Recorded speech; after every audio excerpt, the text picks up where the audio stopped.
Alhamdulillah bersama Ketua DKM Pak Haji Zainuddin habis kajian subuh rutin Ahad keempat. Nah, kita makan gorengan. Alhamdulillah. Kelihatan nih. Nah, ini yang bertanya tahu Sumedang. Alhamdulillah nih kita ngumpul berkah-berkah ini pada sehat semua. Lancar semua ya, makmurin terus masjid. Mudah-mudahan Sabtu bulan besok lebih banyak lagi yang hadir. Iya. Kalau bisa nanti halaman itu dipakai buat makan juga ya. Karena kan bulan Maulid. Iya. Mudah-mudahan berkah-berkah. 8 hamil istri. Kalau kuasa Allah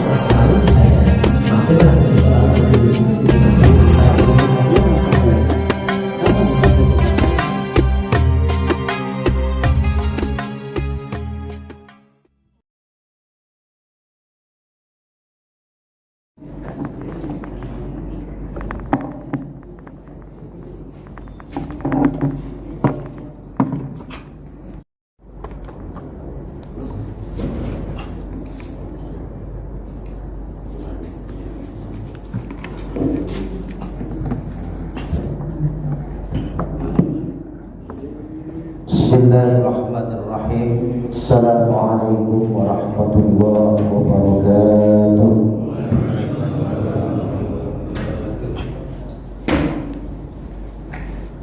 Alhamdulillah.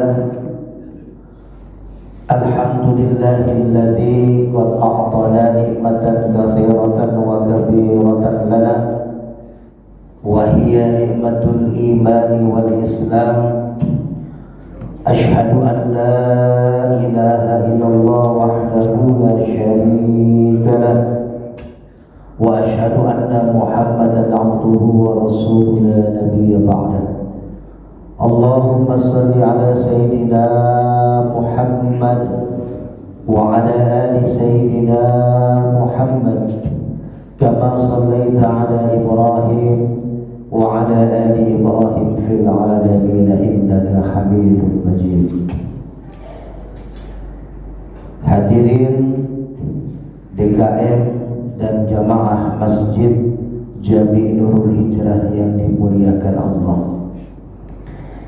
Alhamdulillah, puji dan syukur mari sama-sama kita panjatkan pada Allah Subhanahu wa taala pada kesempatan subuh kali ini di minggu keempat. Kita masih diberikan nikmat iman, nikmat Islam, nikmat sehat walafiat, sehingga kita bisa melaksanakan ibadah sholat subuh secara berjamaah. Mudah-mudahan ibadah kita diterima oleh Allah Subhanahu wa taala. Salawat dan salam semoga senantiasa tercurah kepada pemimpin alam Nabi besar Muhammad sallallahu alaihi wasallam, kepada keluarganya, para sahabatnya, dan mudah-mudahan kita yang hadir di Masjid Jami' Nurul Hijrah beserta keluarga kita di rumah mendapatkan syafaatul uzma di yaumil akhir nanti. Amin. Amin ya Allah ya rabbal alamin. Sebelum nanti kita merenungkan ayat-ayat Allah dan kita tolabul ilmi sampai dengan menjelang syuruk untuk lebih keberkahan karena kita habis melaksanakan ibadah yang mulia sholat subuh berjamaah, maka mari sama-sama aqua yang sudah dipegang dibuka, yang mau diminum ya kita buka dulu, kita baca suratul Fatihah. Bapak Ibu, kita niatkan, kita hajatkan. Ini Fatihahnya Fatihah Nabi Zakaria. Kalau Nabi Zakaria dulu baca doanya lagi sholat di mihrabnya Siti Maryam. Jadi ketika Nabi Zakaria ini sudah secara medis istrinya ini sudah tidak bisa punya anak, dan memang Nabi Zakaria nggak punya anak. Jadi sudah menopause, sudah istrinya pun sudah sepuh, bahkan dikatakan tidak akan bisa punya anak secara medis.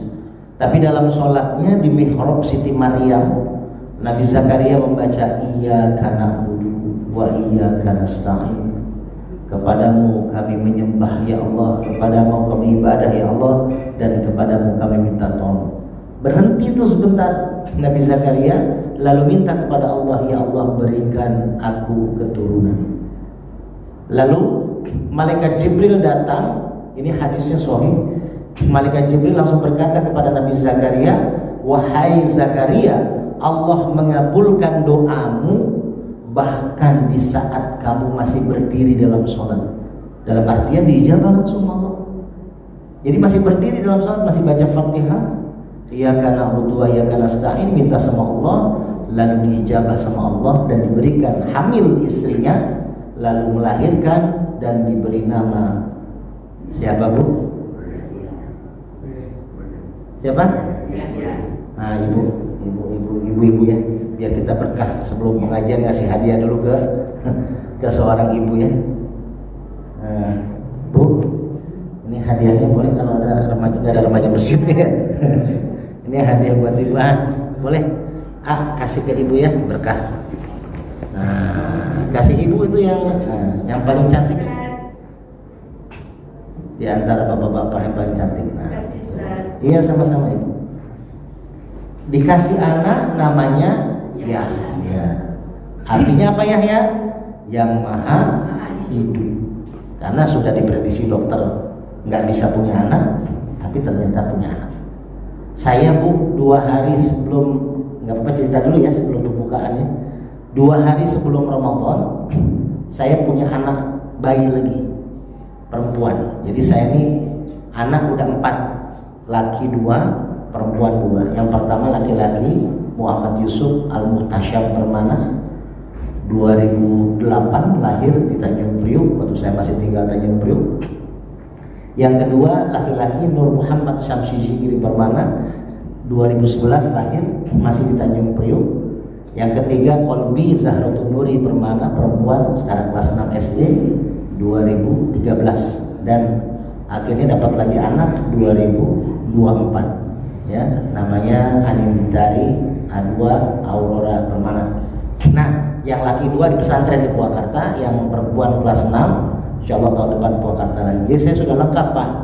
Jadi laki 2, perempuan 2. Jadi kalau saya anak udah lengkap ya, cuman istri masih 1 gitu ya. Jadi laki 2, perempuan 2 kalau anak ya. Kalau istri mah 1 aja ya. Jadi ini ketika hamil 7 bulan. 7 bulan apa? Enggak, 4 bulan. Sempat saya ke Purwakarta ya, pengen refreshing sama istri naik motor, jatuh di Kerawang pulangnya, nengokin anak pesantren. Lalu ketika cek di bidan, di dokter, di rumah sakit, puskesmas di Manggis, diponis nggak boleh lahir normal. Itu waktu usia kandungan 5 atau 6 bulan. Jadi langsung disuruh ke dokter, daftar rumah sakit untuk daftar sesar. Karena kata dia kalau dipaksakan lahir normal, karena 3-tiganya anak saya normal. Kalau lahir normal Pak dipaksakan antara 2, mati dan buta. Wah, istri saya nangis itu tuh. Saya marah-marah sama dokternya ya. Kok dokter ngomong gitu sama seorang wanita yang lagi hamil. Lalu beberapa hari kemudian saya ngobatin Pak Imam Budi Hartono, Pak Wakil Wali Kota Depok, minta diterapi pakai minyak itu. Karena beliau pesan minyak kan, 1000 botol saya bawa ke rumah beliau, lalu saya terapi. Saya ceritalah sama Pak Imam. Lalu Pak Imam Budi Hartono langsung bilang sama saya, Ustaz, dokternya siapa namanya? Nggak perlu Pak, nggak apa-apa. Yang penting saya pengen lahir istri saya ini dalam keadaan tenang, nggak pikiran gitu. Kata Pak Imam, cari rumah sakit di Depok, mau dimanapun, kalaupun sesar, biaya ditanggung Pemkot. Saya bilang, Pak, saya terima kasih tawarannya, tapi saya pengennya lahir di bidan. Karena 3-tiganya lahir di bidan, alhamdulillah gitu. Akhirnya yang keempat ini saya pun pengen lahir di bidan. Jadi bukan masalah dibiayainnya, tapi masalahnya saya kasihan ke istri kalau sesar, kan joget-joget nanti ibu bayinya. Gitu. Jadi akhirnya masuklah di bidan, bidannya nggak berani karena dapat ultimatum dari dokter harus sesar. Tapi akhirnya karena bidannya dekat sama saya dan orangnya soleha juga, saya bilang, Bu, saya temani pas 9 bulan, hampir 10 bulan tuh bayi saya nggak lahir-lahir, ya, karena memang harus sesar tadinya. Akhirnya saya minta doa dalam ceramah ke pesantren, saya tiap bulan ke Purwakarta, santunan, bagi-bagi minyak kepada santri yatim piatu. Akhirnya minta doa dan alhamdulillah tepat 2 hari mau Ramadan, hari Minggu, waktu itu Selasa Ramadannya, hari Minggu lahirnya barengan sama saya. Bidannya membantu proses dan memang benar hampir meninggal istri saya karena sudah kehabisan napas, nggak bisa, akhirnya miring. Itu hari itu saya menemani sampai lahir, jadi saya pegang tangannya, saya baca zikir, saya minta kepada Allah SWT, dan bidannya juga dengan zikiran. Alhamdulillah bidan sampai nanti air mata. Inilah lahiran yang kata beliau, tadinya beliau tidak berani ya karena kasus ini luar biasa, dan alhamdulillah bayinya sehat walaupun sempat waktu lahir keracunan ya karena memang sudah divonis harus sesar, tapi ternyata tambah bulan namanya para habaib yang melihat anak saya, para kiai, para ulama itu mendoakan, dan Tuhan anak ini katanya ya punya ya satu aura yang bagus ya. Tidak aura-auran gitu auranya. Alhamdulillah. Jadi itu kekuatan doa. Jangan khawatir, kita yakin kepada Allah. Ud'uni astajib lakum. Saya minta kepada Allah hanya satu. Kan ada di dalam Riyadhus Shalihin. Nanti kita pakai Riyadhus Shalihin kalau kita dasar hikmah kita sudah tamat kajian kita, baru kita pakai kitab Riyadhus Shalihin. Di dalam Riyadhus Shalihin ada 3 orang yang terperangkap di dalam goa tertutup batu ya. Dan dia bisa menggeser batu itu dengan menceritakan kepada Allah dengan apa yang sudah dia perbuat kebaikan, tergeser batunya. Jadi kita pun boleh minta kepada Allah, ya Allah saya sudah nolong anak-anak yatim selama ini ya Allah, tapi kepada Allah aja ya, jangan bikin status. Ya Allah tolong ya Allah, saya sekarang lagi dalam kondisi ada masalah, ada ujian, tolong berikan saya jalan keluar dengan apa yang sudah saya berikan di jalanmu ya Allah. Itu boleh, bukan hitung-hitungan sama Allah, bukan. Jadi Allah pun tahu tanpa kita cerita, tapi ini buat menguatkan doa kita, dan ini hadisnya pun sahih bahwasanya dibolehkan kita meminta kepada Allah dengan kita mengutarakan apa yang sudah kita lakukan. Nah, saya minta kepada Allah, ya Allah, saya tiap hari keliling Bu, saya sampai jam 1 malam ngobatin orang stroke, saraf kejepit, bahkan orang yang lahiran susah kita bantu sampai saya dipanggil ke rumah sakit gitu kan. Yang tadinya mau sesar kita doain normal.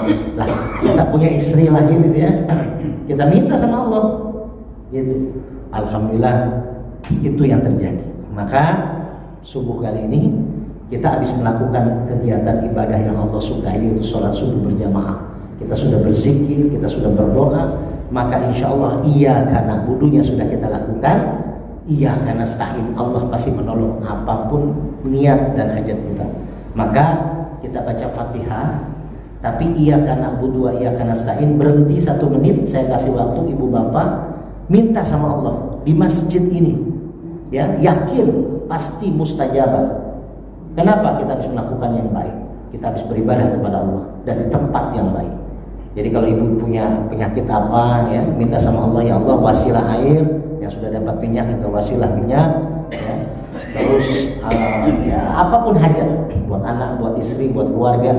Wabil khusus kita doakan ketua DKM kita, Masjid Nurul Hijrah beserta para pengurusnya, para ustadznya, para imamnya ya, para marbotnya, juga para guru-guru yang mengajar di masjid ini, juga para donatur, wabil khusus para jamaah yang terus memakmurkan masjid.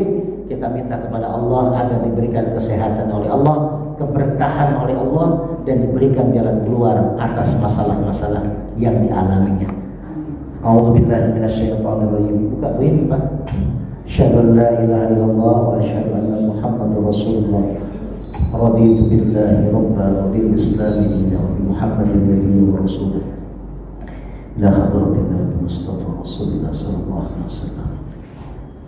وعلى آله وأزواجه وإلى هاجاتنا يا الله وإلى هاجاتنا يا رحمن وإلى هاجاتنا يا رحيم بسر الفاتحة أعوذ بالله من الشيطان الرجيم بسم الله الرحمن الرحيم الحمد لله رب العالمين الرحمن الرحيم مالك يوم الدين إياك نعبد وإياك نستعين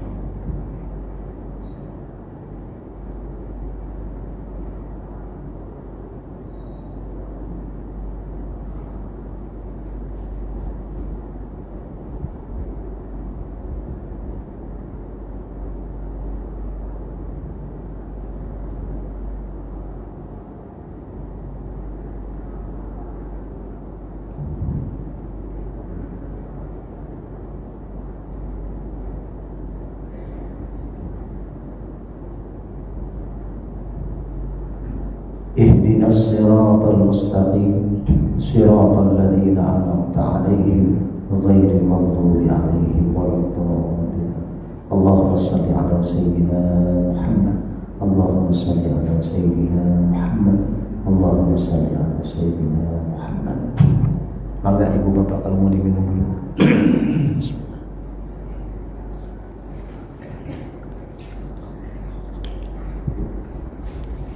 Alhamdulillah ibu bapak, ini dipakai jangan di dalam sholat ya, apalagi jadi imam.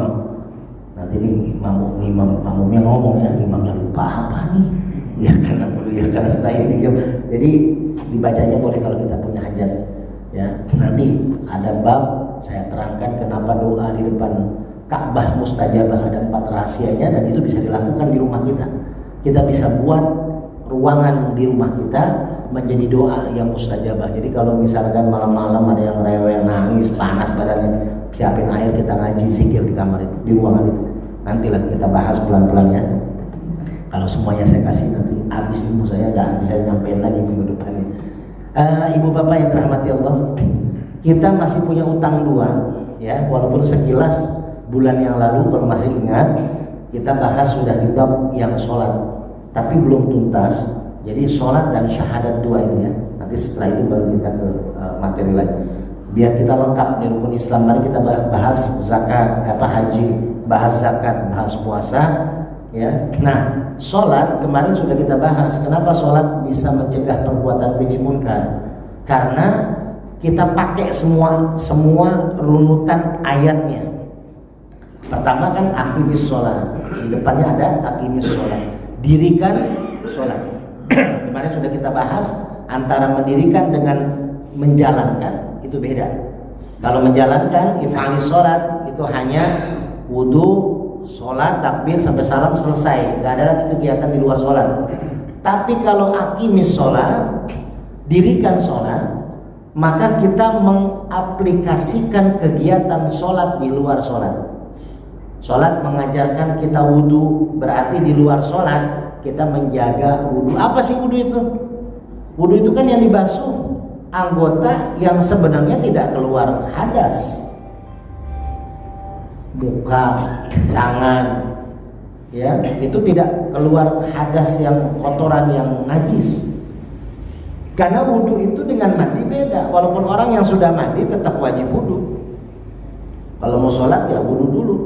Walaupun dia sudah mandi, karena mandi itu membersihkan, wudu itu mensucikan. Nah, maka kalau kita mau memahami makna wudu, itu membersihkan anggota badan yang selalu kita pakai, mungkin banyak melakukan kemaksiatan atau dilakukan melihat kemaksiatan. Ya, muka ini kan wah faktor utama Bu. Orang bisa jengkel sama orang lain, orang bisa marah sama orang lain karena mata. Dari mata lalu lidah digatel pengen ngomongin orang gitu ya. Dari ngelihat di tetangga kemarin kayaknya baru beli kulkas 1 pintu, sekarang beli lagi 2 pintu. Nyimpennya di mana? Kan gitu. Nah dari mata jadi ke hati, langsung ke lisan, ngomong-ngomongin lah. Nah suaminya tuh kayaknya korupsi tuh. Kemarin saya lihat dia beli lilin banyak banget kan gitu. Ya pikirannya kan kemana-mana tuh. Ya. Nah jadi hati-hati nih anggota badan kita yang dibersihkan dulu karena kita banyak dosa. Makanya surat Yasin kan mulut nanti ditutup, dikunci. Jadi ditanya sama Allah tuh ya, tangan malaikat tuh tangan dipakai buat apa, mata dipakai buat apa. Gitu. Makanya wudu kalau kita mau resapi orang-orang yang sholat kan pasti wudu. Maka orang-orang yang bisa mengaplikasikan wudunya di luar sholat, dia menjaga pandangan, dia menjaga lisan, dia menjaga langkah dan kakinya. Ini ada Imam Asy-Syafi'i. Imam Syafi'i ini ya seorang ulama besar yang dijadikan sebagai rujukan. Wabil khusus di Asia, ya wabil khusus di Indonesia banyak orang memakai mazhab Asy-Syafi'i. Ya. Nah Imam Asy-Syafi'i beliau adalah muridnya Imam Malik, gurunya Imam Hambali. Ada dalam mahfuzat, ya mahfuzat itu kalau di pesantren diajarkan apa ya, kayak manjada wajada gitu. An-nazafatu minal iman, kebersihan sebagian daripada iman. Itu bukan hadis ya. Itu namanya mahfuzat. Apa yang ibarat katanya kalau kita mah bahasa penyemangat lah. Man jada wajada, barang siapa yang bersungguh-sungguh pasti berhasil ya. Jangan ditambahin n. Man jada wajanda. Nah, itu hati-hati tuh. Ya. Man jada wajanda beda lagi tuh, yang bersungguh-sungguh dapetin janda kan itu. Jadi itu ada di dalam mahfuzat. Syakautu ila waqi'in su'a hifdi fa arsyadani ila tarkil ma'asi fa akhbarani bi annal ilma nurun wa nurullahi la yuhda lil 'asi. Ini bukan ayat, ini bukan hadis ya. Harus kita pahami. Syakautu ila waqi'in. Imam Asy-Syafi'i suatu saat ingin menemui gurunya. Ya, salah banyak gurunya Imam Asy-Syafi'i. Salah satu gurunya namanya Imam Waqi. Ya, Imam Malik juga gurunya. Nah, ada salah satu gurunya namanya Imam Waqi. Nah, dia ingin Imam Syafi'i ini sangat luar biasa. Beliau ketika mau berguru, mau mencari ilmu kepada gurunya Imam Malik, ya, itu beliau kalau misalkan hari Rabu kajiannya, beliau hari Senin sudah nyampe depan rumahnya Imam Malik. Tapi beliau tidak berani mengetuk pintu dan mengganggu gurunya. 2 hari beliau bikin tempat buat istirahat selama 2 hari di seberang rumahnya Imam Malik, gurunya. Bayangkan dulu Pak, ya, namanya kita Pak yang udah pada tua mungkin ya. Kalau saya masih muda Pak, walaupun 20-30 tahun lagi tetap aja panggilnya Ade, masih muda saya, nggak bakal tua. Jadi Imam Asy-Syafi'i dulu, zaman kita dulu, namanya ketemu orang tua, ketemu guru luar biasa Pak. Bahkan dulu saya di pesantren diajarkan, saya 12 tahun pesantren Pak. Itu namanya kalau ada ustadz, jangan ustadz lah, kakak kelas senior lagi ngobrol, kita tuh nggak berani ngelewatin, kita muter walaupun agak jauh. Itu saking kita takzimnya sama guru-guru kita, sama orang yang lebih tua. Kalau sekarang masya Allah ya, dinasehatin tambah galak yang lebih muda. Ini sudah, makanya sudah mulai kita tuh khawatir akhir zaman, adab sudah mulai hilang. Pada Rasulullah turun ke muka bumi untuk mengajarkan adab dan akhlak. Nah, Imam Asy-Syafi'i begitu Pak, kalau mau belajar sama Imam Malik 2 hari sebelum sudah sampai, tapi tidak mau mengganggu gurunya. Nah, satu saat Imam Syafi'i ingin menemui gurunya Imam Waqi. Berjalanlah ke rumah Imam Waqi. Di dalam tengah perjalanan lapar tuh, haus plus lapar Imam Syafi'i. Lalu ada sungai mengalir ya. Lalu minumlah air sungai Imam Syafi'i. Ternyata di sungai itu airnya jernih ya. Itu lewatlah beberapa buah apel yang sudah matang melewati sungai. Ternyata ketika Imam Syafi'i lihat, ternyata di atas sungai itu ada pohon apel begitu lebat. Ya biasanya kalau udah matang pasti jatuh aja. Nah, yang jatuh itu yang udah matang. Ya. Yang udah matang jatuh, jadi karena banyak banget, jadi orang yang punya juga biasalah namanya jatuh-jatuhan gitu ya. Dan apalagi jatuhnya di sungai. Lalu diambil satu sama Imam Syafi'i, dimakanlah buah apel itu karena dia lapar. Setelah makan lalu minum air sungai, Imam Syafi'i melanjutkan perjalanan ke rumah gurunya Imam Waqi. Selama perjalanan Imam Asy-Syafi'i itu Pak, itu punya ilmu laduni. Kalau gurunya lagi mengajarkan satu kitab kepada Imam Asy-Syafi'i, misalkan 3 jam lagi ngajar ilmu 3 jam, selesai gurunya menyampaikan ilmunya kepada Imam Asy-Syafi'i, Imam Syafi'i suruh mengulang lagi Pak. Itu 3 jam sama persis apa yang diucapkan oleh gurunya. Titik koma tidak ada yang berkurang. Coba kalau saya tanya ya kan, bulan yang lalu apa yang kita bahas ya? Kita ngomongin zakat bulan lalu, mungkin udah pada lupa. Ya Bu ya, kita kan gitu tuh. Kenapa? Mungkin terlalu banyak maksiat. Nanti kita kenapa tuh ya seperti itu ya? Kita sering lupa, apalagi kalau udah usia di atas 40, 50, 60 mau belajar Quran. Ini kok ina atau ina larinya kemana-mana kan gitu. Udah hafal besok lupa lagi gitu. Jadi itu kita udah mulai berkurang tuh hafalan kita. Nah, Imam Asy-Syafi'i itu pintar sekali. yang namanya apa yang disampaikan gurunya langsung masuk. Makanya hafal Quran itu Imam Syafi'i usia kalau tidak salah 9 tahun sudah hafal Quran. Ya, anak saya Bu yang saya ceritain tadi itu yang baru lahir, ini baru mau 6 bulan tanggal 10 September. Itu udah hatam Quran dibolak-balik. Dibolak-balik. Udah hatam tuh. Quran dibolak-balik dong Pak. Namanya 6 bulan ya. Saya ambil takut rusak Qurannya gitu. Jadi itu tuh. Nah, Imam Asy-Syafi'i habis makan buah apel yang dia temukan di sungai yang mengalir. Kok ketika menuju perjalanan ke rumah gurunya, hafalan yang dia ulang-ulang susah banget. Imam Asy-Syafi'i, loh kok tumben nih? Saya lagi ngapalin kitab ini. Dalam perjalanan Imam Syafi'i sambil ngapal. Aku nggak masuk-masuk nih hafalannya, susah masuk. Akhirnya sampai di rumah gurunya, Imam Asy-Syafi'i memberitahukanlah, curhatlah sama gurunya. Ya, syakautu ila waqi'in su'a hifdzi. Imam Syafi'i mengunjungi gurunya su'a hifdzi, ingin menanyakan sa'ala yas'ulu ya su'alan, jadi ingin bertanya hifzi tentang hafalan beliau. Beliau ingin bertanya, mengadu kepada gurunya, ya guru, ini kenapa hafalan saya kok susah sekarang gitu. Su'a hifzi fa akhbaroni bi annal ilma nur. Akhirnya gurunya menjawab, bi akhbaroni, memberikan kabar kepada Imam Syafi'i, bi annal ilma nur. Kenapa hafalan Imam Asy-Syafi'i susah, berat? Bi annal ilma nurun, karena ilmu itu cahaya. Wa nurullahi, dan cahaya Allah la yuhda, tidak akan diberikan lil asi, kepada orang-orang yang bermaksiat. Tuh Pak, berarti ya coba kita cross check nih. Kalau kita menghafal agak susah, apa maksiat yang sering saya lakuin ya? Ngomongin orang kah? Atau di hati kita punya pikiran negatif kah orang? Ya.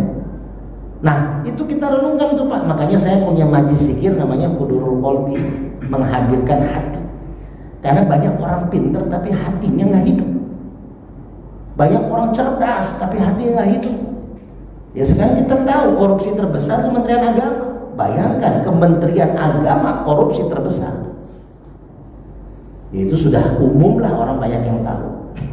Saya 2003, 2004 megang Basnas, kalau dulu Bajis Kabupaten Purwakarta.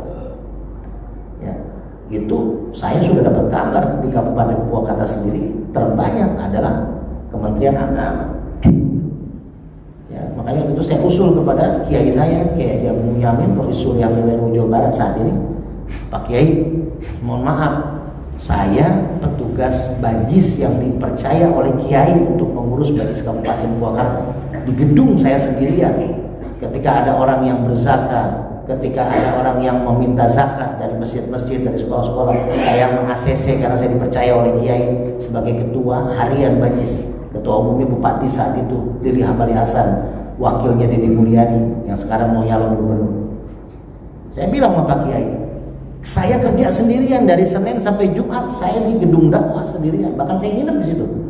Walaupun saya masih ngajar di pesantren Al-Muhajirin, kepunyaan beliau. Tapi ketika rapat mingguan atau rapat bulanan, lah kok pengurus Bajis hampir ada 40 orang, 50 orang, dan setiap pengurus dapat amplop habis rapat dari uang Bajis.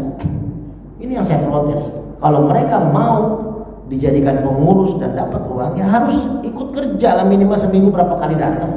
Karena isinya kebanyakan orang Kementerian Agama, udah PNS Kementerian Agama, tapi dia masih mau mendapatkan uang dari Bajis, cuman sekadar rapat. Padahal yang berdiskusi tiap hari saya dengan Kiai Abun saat itu sudah jadi ketua Bajis Kabupaten. Kalau nggak salah sudah menjadi juga ketua MUI Kabupaten Purwakarta saat ini. Tapi beliau hampir tiap hari datang ke kantor. Luar biasa, sesepuh gitu. Ketua umumnya juga beliau, datang beliau. Tapi pengurus-pengurus yang cuma ada namanya doang di strukturan Bajis Kabupaten, saya paling ngomong tuh sama Kiai, Pak Kiai tolong nggak usah dikasih amplop tuh, cuma hanya rapat doang, makan aja, karena ini uang umat. pendapatan bajis dari 100 juta selama bertahun-tahun dipegang sama Pak Lili Hamadi Hasan, Bupati Purwakarta saat itu 3 tahun kalau salah. Saya masuk di bawah sama Kiai Abun, saya bikin buku 2003, alhamdulillah kata Kiai Abun bikin buku untuk meningkatkan zakat di Kabupaten Purwakarta. Ketika saya pegang nembus 1,3 miliar. Jadi naik ratusan kali lipat. Ini ilmu cahaya Allah tidak akan diberikan kepada orang-orang yang bermaksiat. Coba kamu renungin Imam Syafi'i renungin, kata Imam Waqi. Kamu pernah melakukan maksiatnya? Apa ya, kata Imam Syafi'i? Karena beliau merasa tidak pernah melakukan kesalahan. Karena beliau sangat hati-hati Pak dalam melakukan sesuatu. Coba ingat-ingat, kamu pernah nggak mengambil memakan yang bukan hak kamu? Baru ingat tuh, Allah. Waktu perjalanan ke sini, guru, apa tuh? Saya menemukan buah apel lagi jalan-jalan di sungai. Itu nggak tahu punya siapa, karena udah jatuh aja matang banyak. Saya cuma ngambil satu, kata gurunya. Cari orang yang punya buah apel itu, pohon apel itu, lalu minta ridho. Bayangin tuh Pak. Bayang dulu pernah waktu kecil makan darmaji, dahar 5 ngaku hiji. Sama Pak, saya juga pernah. Kan pesantren saya Pak dulu di Subang. Ya gitu. Kita minta sama Allah lah, kita mah dosa mah pasti ada Pak, namanya manusia. Ya, waktu di pesantren, aduh uang jajan ya, itu saya di Subang kan uang jajan cuma 1.000 sehari, 1.000 rupiah. Ya, 30.000 sebulan, itu pun plus lauk makan. Jadi kalau sampai 15 hari duit habis, udah makan pakai nasi doang Pak. Tapi nikmat, nasi pakai garam, di bawah nasi ada ayam, ada daging, ada sate, enak tuh Pak. Cobain deh. Kalau kondangan kan gitu ya, lauknya di bawah nasi, tutupin dari kerupuk gitu ya. Nah, akhirnya apa yang terjadi? Imam Syafi'i suruh mencari orang yang punya pohon apel, yang punyanya. Lalu baliklah Imam Syafi'i mencari, oh ini ternyata Bu, itu rumah pohon apel itu luas banget. Di dalam pepohonan itu ada 2 rumah yang agak berjauhan. Diketok pintunya, Assalamualaikum, Waalaikumsalam. Keluarlah bapak-bapak. Lalu si bapak ini bertanya, ada apa ya nak? Mohon maaf Pak, bapak yang punya pohon apel yang ada di sekitaran tempat ini? Oh iya betul, kenapa ya? Ini Pak, diceritain Imam Syafi'i. Saya mau ketemu guru saya begini nggak sengaja makan buah apel yang udah lewat di sungai, jatuh karena matang. Nah kata guru saya, hafalan saya susah karena makan buah apel itu tanpa restu dan ridho. Maka hari ini Pak, saya minta ridho apel yang saya makan dari sungai itu Pak. Ya kalau kita mah Pak, namanya udah jatuh ya di sungai pula ya. Kan bagi kita mah bukan kesalahan, bahkan kita mah pura-pura jatuh kan, lemparin dulu batu kan. Jatuh baru kita ambil kan gitu. Nah, terus si bapak ini heran, benar kamu mau minta ridho dari apel yang kamu makan itu, apel yang sudah jatuh, yang matang itu? Iya Pak, itu guru saya pesan, kalau enggak hafalan saya nggak akan muncul terus. Pokoknya bapak mau ngasih syarat apa saya terima, gitu kata Imam Syafi'i. Bapak mau ngasih syarat apa saya terima, saya jalanin, yang penting saya dapat ridho apel yang udah saya makan. Si bapaknya bingung, baru ada orang kayak gini gitu. Namanya berserakan Bu, apel-apel jangankan di sungai, di mana-mana pada jatuh, melubat sekali buah apelnya. Akhirnya si bapak ini tertarik sama orang ini, tanya, nah, mohon maaf, Anda sudah punya istri? Belum Pak. Gini, bapak akan meridhoi, mengikhlaskan apel yang kisanak sudah makan. Tapi dengan syarat, apa syaratnya Pak? Nikahin anak saya. Tuh Bapak, mau nggak Pak? Cari Pak, pohon apel yang jatuh Pak. Ya, wah kaget Imam Syafi'i. Apa Pak? Ya nikahin anak saya. Kalau kamu pengen ridho dari saya, nikahin anak perempuan saya. Dia mikir Imam Syafi'i. Lagi mikir begitu, bapaknya ngomong, gimana? Baik Pak, kalau memang itu syarat dari bapak saya terima. Tapi benar Pak, benar. Tapi jangan senang dulu, kata bapaknya. Anak saya ini tidak bisa melihat, tidak bisa berjalan, tidak bisa megang, tidak bisa mendengar, tidak bisa ngomong. Wah, mayat hidup. Ya nggak bisa ngapa-ngapain Bu, nggak bisa jalan, stroke, nggak bisa megang. Saya mau bantuin ibu-ibu di Pondok Indah. Beliau luar biasa, kasihan bertahun-tahun stroke, jadi nggak bisa jalan, tangannya pun nggak bisa berhenti, terus kecuali tidur baru bisa berhenti. Itu benar minum obat. Saya terapi, alhamdulillah kan 7 kali kalau yang lama ini, alhamdulillah sudah bisa jalan. Ya, cuma karena obat, karena selalu makan obat akhirnya suka naik lagi. Gitu. Nah, ini nggak bisa apa-apa, nggak bisa ngomong, nggak bisa ini. Kalau si ibu itu masih bisa ngomong lancar. Karena Imam Syafi'i lebih takut kepada Allah, takut tidak diridhoi.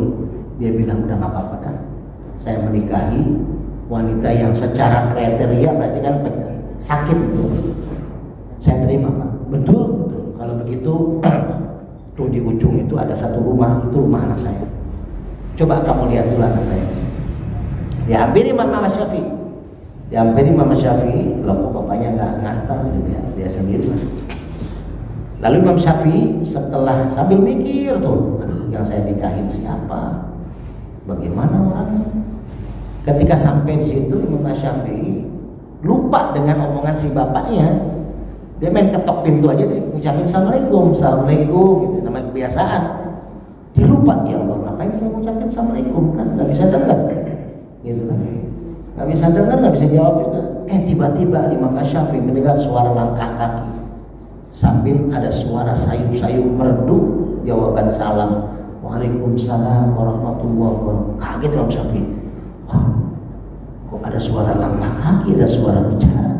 Apa itu ibu mertua saya, calon ibu mertua saya atau siapa? Sedangkan si bapak bilang anaknya cuma satu dan yang tinggal di rumah ini cuma satu orang. Apakah? Nah, gitu ya. Tanya. Akhirnya sudah mendekat, dibuka pintu. Ternyata wanita yang dilihat di depan Imam Syafi'i itu cantiknya luar biasa.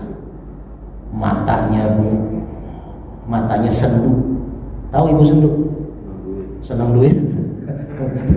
Senang duit. Mukanya imut, ya, hitam mutlak, enggak lah, imut lah. Gitu. Jadi, wah, mukanya mungil, mudah ngiler. Wah, pokoknya luar biasa lah, penampilannya cantik sekali ya. Nah, itu. Nah, Imam Syafi'i kaget, larilah Imam Syafi'i menghampiri si bapaknya. Pak, kata bapak, anak bapak itu anak bapak? Iya, anak saya cuma satu-satunya yang ada di rumah itu anak saya. Kata bapak, anak bapak nggak bisa lihat, nggak bisa ngomong, nggak bisa dengar, nggak bisa jalan. Yang saya temuin beda.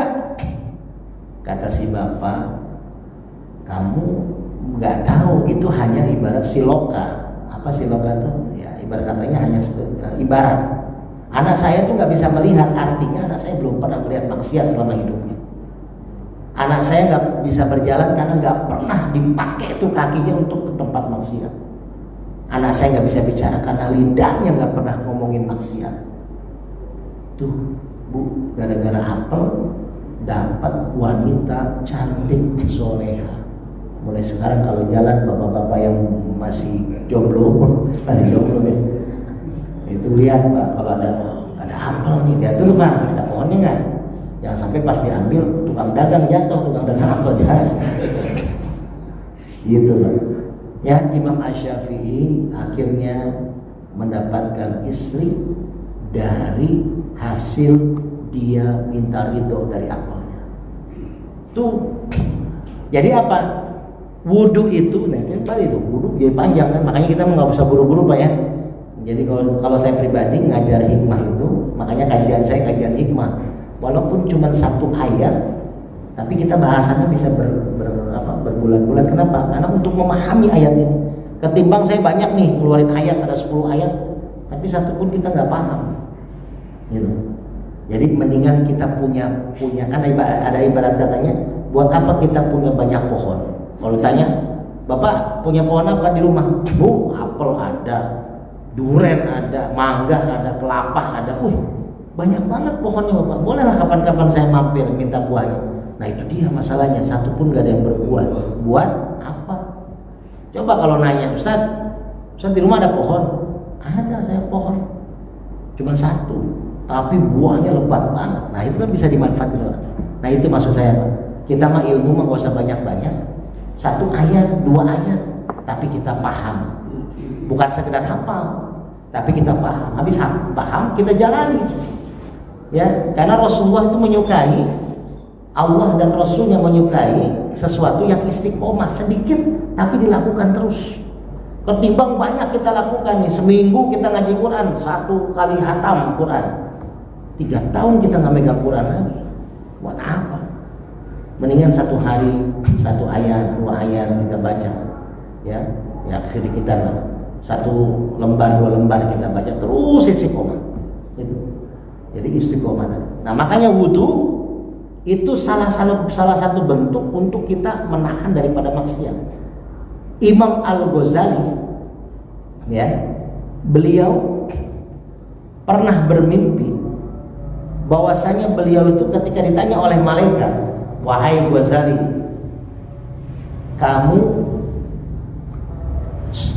sudah mendapatkan tiket untuk masuk surga, kata malaikat dalam mimpi ya. Kira-kira menurut kamu kunci masuk surga kamu itu karena amalan apa? Kata Imam Hambali, oh mungkin karena sholat saya. Bukan, kata malaikat. Mungkin karena puasa saya. Bukan. Mungkin karena wudu saya. Nah Imam Ghazali itu wudu Bu, mendawamkan wudu. Jadi kalau beliau wudunya sholat isya bisa dipakai sholat subuh. Coba, hebatnya. Wudunya sholat isya bisa dipakai untuk sholat subuh. Kita maghrib nih sholat jamaah. Habis sholat kita kajian, misalkan sampai isya. Ada nggak yang kita lihat isya ada orang yang keluar ngambil wudu? Ada nggak? Ada ya Pak ya? Padahal itu maghrib ke isya dan itu pun kegiatannya masih kajian di masjid. Kita nggak bisa, kita pasti. Ya, Imam Al-Ghazali bukan nahan kentut, bukan nahan tidur. Tapi maksudnya di sini adalah ketika kita putus wudu, langsung buru-buru ambil air wudu. Itu yang didawamkan oleh guru-guru saya di pesantren. Jangan lepas wudu, artinya bukan menahan-nahan untuk buang angin. Buang angin aja, nanti ambil wudu lagi. Jadi kita menjaga wudu sepanjang waktu, bukan hanya sepanjang sholat. Gitu. Jadi ketika kita mau kerja wudu dulu Pak. Bahkan kan ada tuh hadisnya, Rasulullah ketika berhubungan suami istri dengan istrinya, lalu malam itu kedinginan Rasulullah, istrinya pun kedinginan, tidak bisa langsung mandi, sedangkan mau tidur lagi, lalu disuruh Rasulullah untuk berwudu. Kalau nggak kuat dingin malam, maka wudu, bersihkan dulu, terus wudu, mandinya besok aja mau subuh. Ya jangan sampai kita habis hubungan suami istri, ya mandi tidak, wudu enggak, bersihin enggak lagi. Makanya bed cover tuh lengket keras aja, karena nggak pernah dibersihin. Nah itu, jadi wudu itu wah luar biasa Pak. Kandungan wudu itu luar biasa. Jadi kita belum masuk ke sholat aja nih, bulan depan lah kita masuk sholat pelan-pelan. Kita belum masuk sholat, kenapa? Karena kunci sholat diterima itu ya salah satunya wudu. Bayangkan Pak, wudu itu apa sih sejarah wudu? Ada dulu ulama-ulama kita bahkan ceramah yang tenar di Haji Jamil, ya, bahwasanya Nabi Adam alaihissalam ketika dirayu sama istrinya Siti Hawa untuk ngambil buah huldi, diambillah buah huldi, terus turun, terus dimakan oleh Siti Hawa dan Nabi Adam. Ya, ini cerita memang nggak semua ada di Quran dan hadis. Ya ini mah guru-guru aja ibaratnya buat memotivasi lah kayak Mahfuzat tadi. Ya mau bilang hurufat atau apa ya, mangga ya. Dalam artian kita untuk memotivasi aja. Apa anggota wudu yang kita wudu itu basuh adalah anggota badan yang dilakukan kemaksiatan oleh Nabi Adam ketika mengambil buah huldi. Dia pakai tangan naik ke pohon, kakinya juga mengganjal pohon itu ya, tangan kaki dibasuh ketika wudu. Mukanya ya pasti melihat pohon buah huldi dengan muka, mata, ya kupingnya mendengar permintaan dari istrinya Siti Hawa, ambil buah huldi suamiku. Nah, dimakanlah mulut ya, dibersihin juga ketika wudu. Dimakan buah khuldi. Kata Zain MZ kan, tenggorokan laki-laki gede karena kebetulan nyangkutnya di tenggorokan tuh. Nabi Adam, kalau Siti Hawa nyangkutnya di dada. Untungnya kebelah dua. Kalau enggak kan kayak penyakit gitu. Jadi gitu. Itu kan adalah kisah-kisah para guru-guru kita lah. Walaupun sebenarnya tidak ada hadis yang jelas untuk menceritakan itu. Tapi paling tidak motivasi aja. Motivasi bahwasanya ya memang anggota wudu itu ternyata anggota yang tidak langsung keluarnya hadas. Hadas kecil, hadas besar tidak keluar, tidak perlu dibersihkan ketika wudu. Kan? Baru kita membahas wudu sudah syuruh. Ya. Sudah. Jadi bapak-bapak, ibu-ibu yang dirahmati Allah, ini saya baru kasih hadiah satu ya. Apa pertanyaannya? Nah, siapa nama ketua DKI Masjid? Apa? Saya. Alhamdulillah Pak, mangga Pak. Sampai lupa ya, saking Imam Syafi'i. Saya kalau lagi nyeritain ya Pak. Kalau nyeritain perawan saya lupa. Ya, biar adil, ibu-ibu satu, laki-laki satu. Ya, nanti kalau yang nggak dapat mau minat ke Pak Ketua ya. Alhamdulillah minyak saya ini beberapa puluh masjid ketua DKM-nya menjualkan, para ustadz juga banyak juga menjualkan minyak Al-Hikmah ini. Terakhir Kiai Nur Effendi sudah pesan minyak dengan stiker beliau, ketua YLPD KDI, Lembaga Dakwah Khatib Indonesia ya. Yang beliau yang mewasilahkan, mengenalkan saya untuk khutbah Jumat di masjid ini ya Pak Ketua ya, Kiai Nur Effendi. Jadi makanya nyambung kita silaturahmi. Jadi ibu bapak yang dimuliakan Allah, insya Allah kita sambung lagi nanti bulan depan. Mudah-mudahan kita ada umur, ada waktu. Jadi bab sholat kita masih tahan karena sholat ini mahal ya. Nanti kita akan ceritakan lah kenapa ada surat Al-Anfal, wa makana sholatuhum indal baiti illa muka'a wa tasbih. Kata Allah, orang yang sholat ini, kata Allah di Quran surat Al-Anfal, orang sholat di depan Ka'bah nggak diterima sholatnya, illa muka'a wa tasbih. Mereka hanya bertepuk dan bersiul. Coba bayangkan, jangan sampai sholat kita selama ini dianggap sebagai tepukan dan siulan. Bacaan sholatnya dianggap siulan, gerakan sholatnya dianggap sebagai tepukan. Makanya nanti kita belajar tentang sholat pelan-pelan ya. Mungkin guru-guru kita juga sudah mengajarkan tentang bab sapinah ya, tentang sholat segala macam. Kalau saya hanya gambaran hikmahnya saja, pemahaman. Kalau hikmah itu kan pemahaman. Jadi nanti belajar fikihnya sama guru-guru yang ada di sini. Cara wudhu bagaimana, ya takbir bagaimana, rukuk sujud gimana. Kalau saya memberikan pemahaman agar sholat kita adalah sholat yang diterima Allah, yang sholat kita aqimis sholat inna sholata tanha 'anil fahsya'i wal munkar wala zikrullahi akbar. Kita sambung di bulan depan.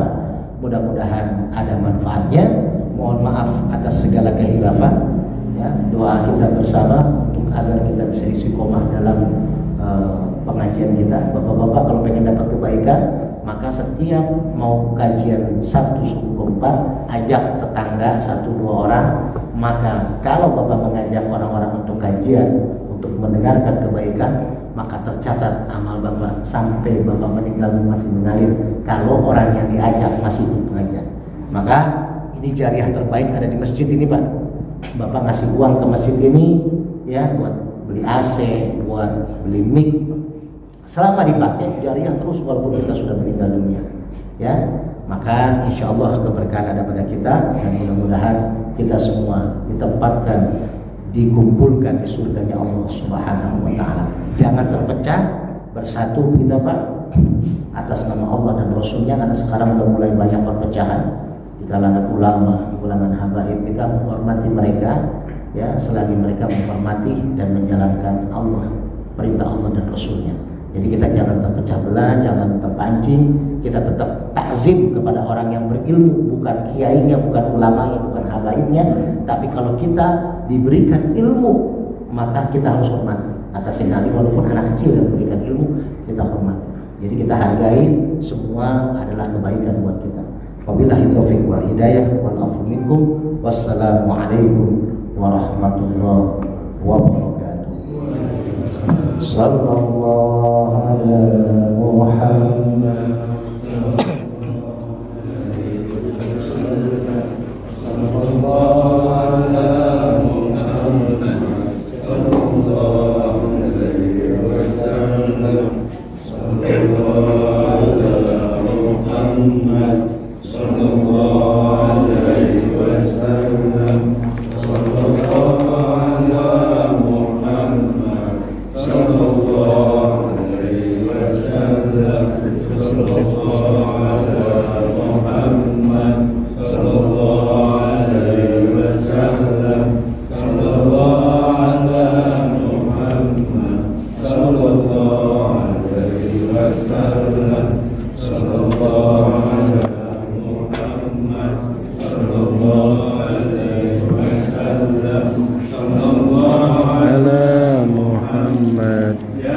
Bisalli wa sallim.